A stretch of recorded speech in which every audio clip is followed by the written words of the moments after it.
Teresa Ruland.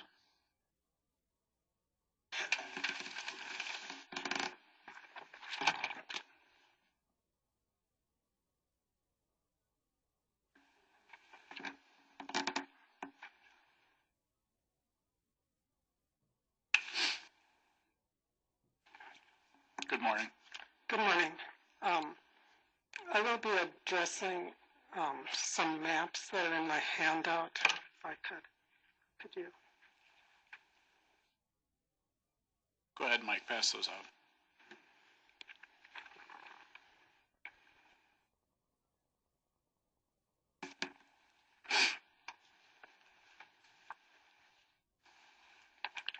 Thanks.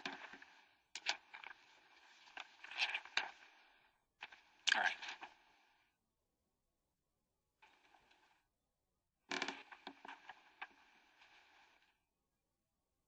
Go ahead, please. Good morning. I'm Teresa Rowland, and I'm asking you to approve the Belle Plaine crossing of the Minnesota River. The RES alignment of the modified preferred route would severely affect the profitability of our farm with power poles throughout our fields and stray voltage issues affecting our cattle and sheep. It would greatly devalue our property and pose health risks to us all. I am going to refer to the CapX map that is in your handout. My husband George and I live and farm in Darien Township of Leesburg County. Our son and business partner Steve's farm is directly north of us. So on this map,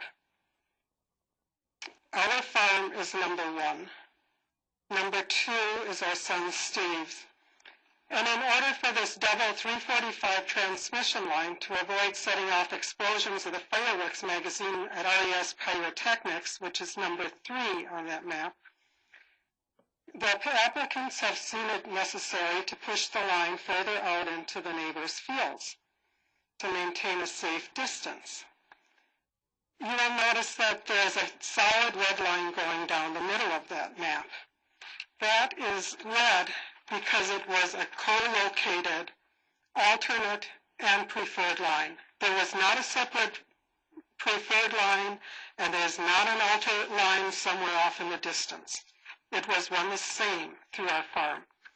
Now to jog around, that is the blue line that comes out this way, is what they are now proposing. So you can see it is entering our farm on the southeast corner, goes through our whole farm, exits on the north, runs alongside our son's farm, which is number 2, before it gets up to 270th Street, where the line will head east to get to the substation. There's also another map where I Googled Earth on there, which is just a little bit further out, so you can see where our homestead is. But that map clearly designates a 345 XL line that is very close to us also. So our properties would be enclosed by 345 lines on all sides.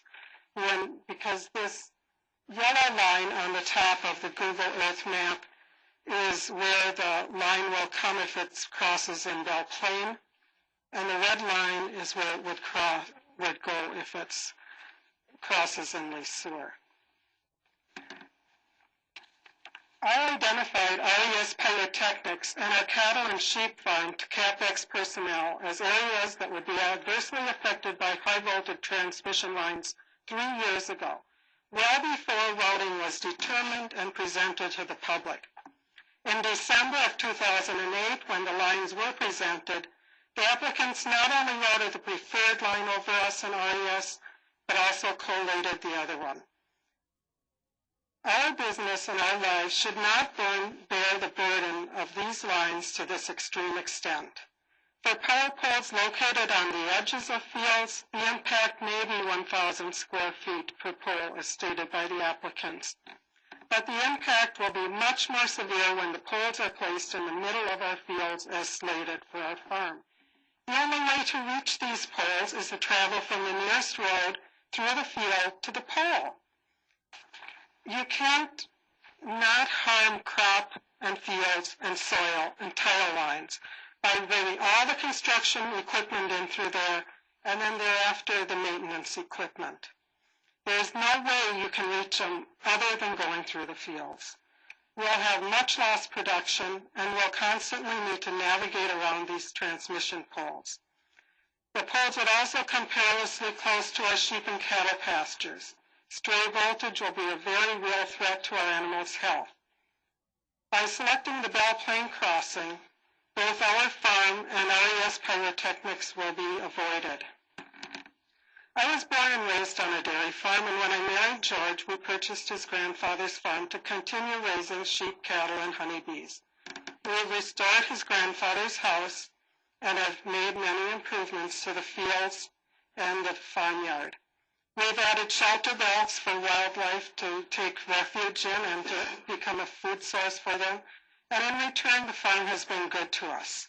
We've been able to make a satisfactory living on it. But when you farm, you spend almost all your time on that farm. So we seek our entertainment also on our farm. When our kids were young, we'd take a picnic along when they'd release pheasants that they had raised after the hay mower had accidentally ruined the nest. And they learned to horseback ride in our fields. We go cross-country skiing through them to this day. We do kite flying. When my daughter was in 5th grade, she wanted to do a science fair exhibit on flying kites. That was in 1992. She took the Aeronautics Award at the Regional Science Fair with that exhibit. And now our granddaughter is into kite flying also. She wants a kite like the blue Delta kite because it flies so high. If you'll notice on the Google map, the line intersects almost exactly where we do this. It's one thing to say, oh, it's just going through the fields, but this is our farm, our life. I'm asking you to please take into consideration what the OES has offered. They recommend crossing in Belle Plaine. The applicants recommend crossing in Belle Plaine. I'm asking you to please approve the OES's proposal that is dated January 27th, 2011, wrote a line through Belle Plaine. Thank you for your consideration on this matter. Thank you. Commissioner Brent. With respect to your testimony that you were born and raised on a farm, did your relatives talk to you about the sense of empowerment and elation when their farm was powered up with electric energy? My father-in-law did actually sell the glass. I don't remember what they were called, but yes, he did. And we do use electricity. As you will notice, we have a power line directly east of us. It's less than a mile away. If you look at the pictures in the back where my granddaughter is walking with her kite, you can see those lines. They're always visible to us. We do, if it weren't jogging, cutting up our whole farm, it would be a different thing. But we will have over a mile of line that we bear. It's 247-mile long line. We will have 1/24 of it on our property. 1/24 of the whole line. Well, is that fair? I don't know, but let me make this point for you. I've had the opportunity on a half dozen occasions to talk to people. Unfortunately, they're dying out. I urge folks to get a chance if they can to talk to people that were on a farm when power was turned on, and it was a significant experience because you couldn't burn down the barn, and you could use kerosene lamps a little bit, but you had to be very careful, and all of a sudden they had safe, affordable power, and it dramatically improved the quality of their life. And I'm sure that you can give the same sense of that. And so now we struggle with where to put it. 60 years ago, we were struggling with whether to do it at all or how we were going to do it. So we made some progress, I suppose. Now we're just kind of sorting out real issues, but I want to make that contextual observation for you. Yeah, and thank you for doing that. And I will readily admit that we use electricity every day. But I'd like to see a show of hands of those who do not. Is there anybody here who does not use electricity every day?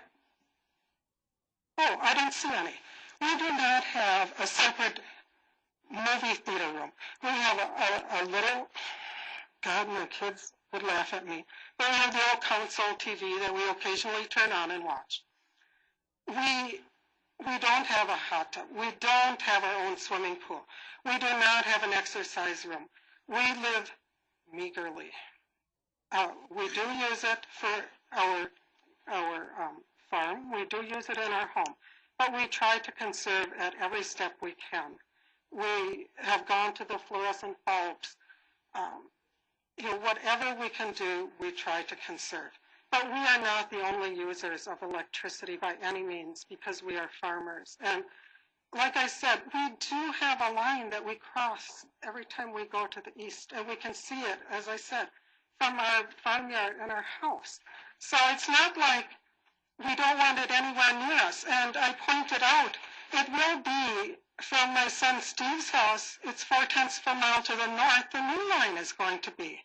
So it won't be like we are totally removed from it. We will see its presence to our north and to our east. And we are asking just to share the burden somewhat. And if they would have, if the applicants, I mean, this is hindsight. I'm sure they wish they had proposed two lines, two routes. So there would be a better option than this severe intrusion into RES's neighbors. And if they had listened at those first meetings before the routes were even said, when I identified RES, because I thought, explosives and power lines may not mix very well. So I put them on there. Dan, you were there. I put our feedlots on there because I know stray voltage is a very real issue to cattle. And it was overlooked. It was bypassed. It fell through the filter somewhere. But now, please do not ask us to bear this burden. After I went through all this work of going to meeting after meeting after meeting, I've presented options. I've done everything I can do, and now I am told, lady, you will use electricity, deal with it.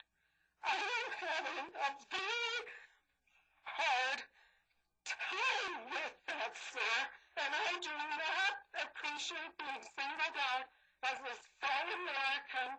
That's not my comment. I'm sorry. And I resent you doing that. That did not advance your issue as far as I'm concerned. Don't do that to me. It was a simple observation. Sir, I'm sorry. You don't know what I've gone through. All right, we're going to take 5 minutes.